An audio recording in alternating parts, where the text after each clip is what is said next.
এবারে যে মূল থিম বা মূল প্রতিপাদ্য যেটি বলা হয়েছে, স্বাস্থ্য সেবায় বিজ্ঞান এবং সুরক্ষিত সব প্রাণ, যে সবাইকে বিজ্ঞানের সাথে থাকতে, বিজ্ঞানের সাথে না থাকলে পরে আমরা সঠিক চিকিৎসা, সুস্বাস্থ্য এবং মানুষকে আমরা সঠিক ডায়াগনোসিস করে চিকিৎসকরা চিকিৎসা দিতে পারে।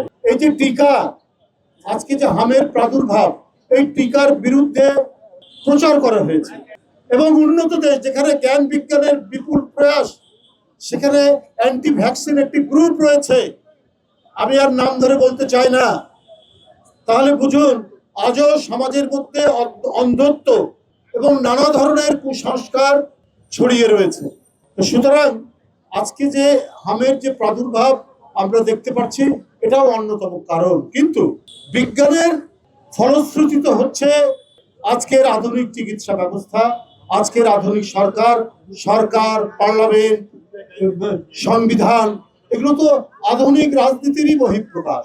সেই সরকারের কাছ থেকে মানুষ প্রত্যাশা করে যে দ্রুততম সময়ে যে কোনো মহামারী মোকাবেলা করার জন্য প্রয়োজনীয় পদক্ষেপ এবং প্রয়োজনীয় উপকরণ সহ সেখানে পৌঁছানো।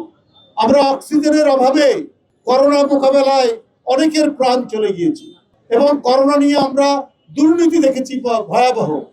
করোনার জন্য বরাদ্দ চাল, গম, তেল তৎকালীন ক্ষমতাসীন চেয়ারম্যানদের বাড়ির খাটের নিচে, চৌকির নিচে পাওয়া গেছে এবং এই কারণে কত মানুষের জীবন চলে গেছে। আজকে জনগণের দ্বারা নির্বাচিত সরকার, যারা তারেক রহমানের সরকার, এই সরকার অত্যন্ত উদ্গ্রীব, এই সরকার অত্যন্ত কর্মতৎপর এবং কর্মতৎপর সরকার। তাদের এই সরকারের অঙ্গীকার বাস্তবায়ন হয়েছে, ভোটের কালি মুছতে না মুছতেই অঙ্গীকার বাস্তবায়ন হচ্ছে। কিন্তু জনস্বাস্থ্যকে আরো বেশি গুরুত্ব দিতে হবে। গত 15 বছর কোনো গুরুত্ব দেওয়া হয়নি। অন্তর্বর্তী সরকারের সময়ও কিছুটা অথর্বতার কারণে সুনজর দেওয়া হয়নি এই সেক্টরে। সুতরাং বর্তমান জনগণের দ্বারা নির্বাচিত সরকারকে অতি দ্রুত এই হাম মোকাবেলায় কাজ করতে হবে। গত মার্চ থেকে আপনার 12-13 মার্চ থেকে এপ্রিল করেছে, এর মধ্যে 138 জনের জীবন চলে গেছে।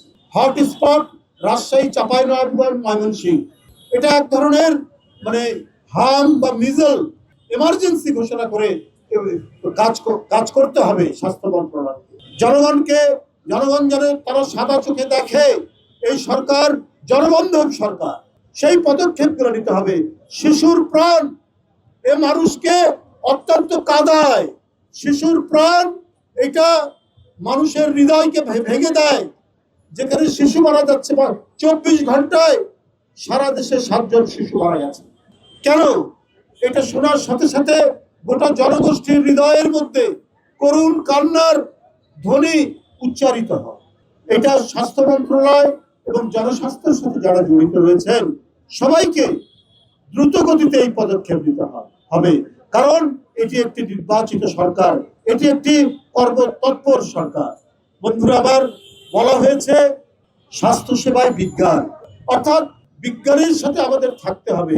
বিজ্ঞান আমাদেরকে এই জিনিসই শেখায়, সেটি হলো সুস্বাস্থ্য এবং উন্নত মানের চিকিৎসা।